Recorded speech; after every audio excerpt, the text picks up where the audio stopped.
Berlin is the most interesting city in Germany. And this attracts artists from all disciplines all over the world to come here. I describe Claudia as the yogi. She's the one that can really dive into a question for days and forget about everything around her. MacGyver? Yeah, absolutely MacGyver. Yeah. He can throw old rules overboard, discovering something new. Her nickname would be the Style Police. She has the last say whether it's okay to go out to the client or not. He says about himself and is proud of really giving everything unbiased, fresh look. And his second nature is being our master of geometry. Herman Miller was something like the blueprint of the ideal client. Therefore, we almost knew Herman Miller before we actually met them. Their development is design-driven and research-based. I don't know any other company that would define it that way.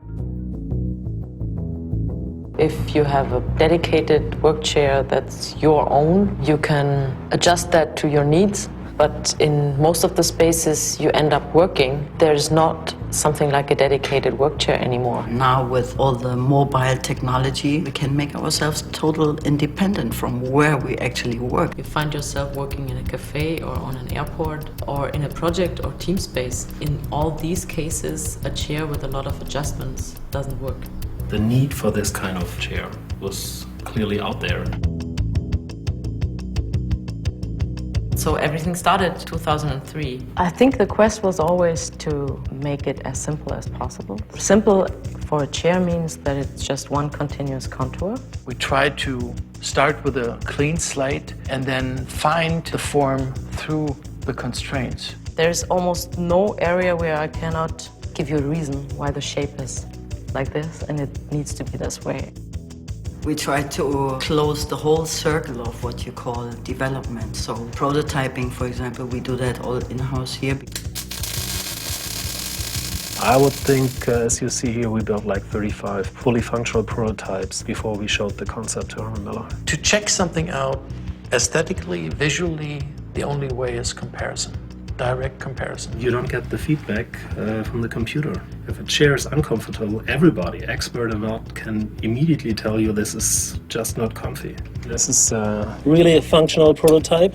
The tricky thing was how to make this part here and the synchronization between seat and back out of one part. This is one of the very first beams we milled here in our office. And as you see, there are no spokes in here. The seat portion and the back portion is a continuous part, but it doesn't communicate with this one. This was the first kinematic chain that we built really quick and dirty. This is a very early breadboard model of the kinematic beam. When I move this, you can see that while this is moving quite a lot, this is moving very little. And you can also see that it works in both ways. This is like one of the first all out of one material. This area here you call a living hinge, where it has no true pivot point, but it acts like an axis. This is the very last one we built here in our shop before presenting the whole concept of this technology to Herman Miller. We wanted materials that can be bare, like uncovered, uncoated. The only aluminum that can be used like this is called H-alloy. That is a material that is only used in cars so far. In the first prototype tool, we tested all kind of material combinations. The nice thing about an ordinary plastic like polypropylene is not only that it's very economically, it's also very, very reliable over time, and it really, really recycles good. The environmental aspect is inherent. We don't discuss it anymore. It's part of our job to only design products that don't use up too much energy, don't use up too much material. We really tried hard to shave it down to the absolute minimum.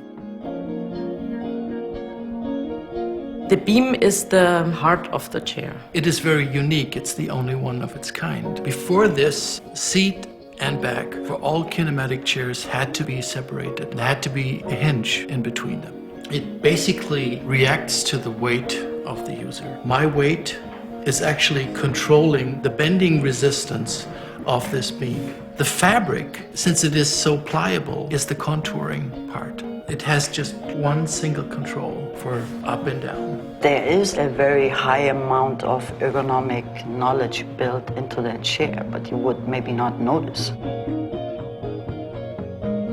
We can dial into our kinematic beam every performance that you need for a certain application. Hospitality, airports, in lounges, education, in your home office.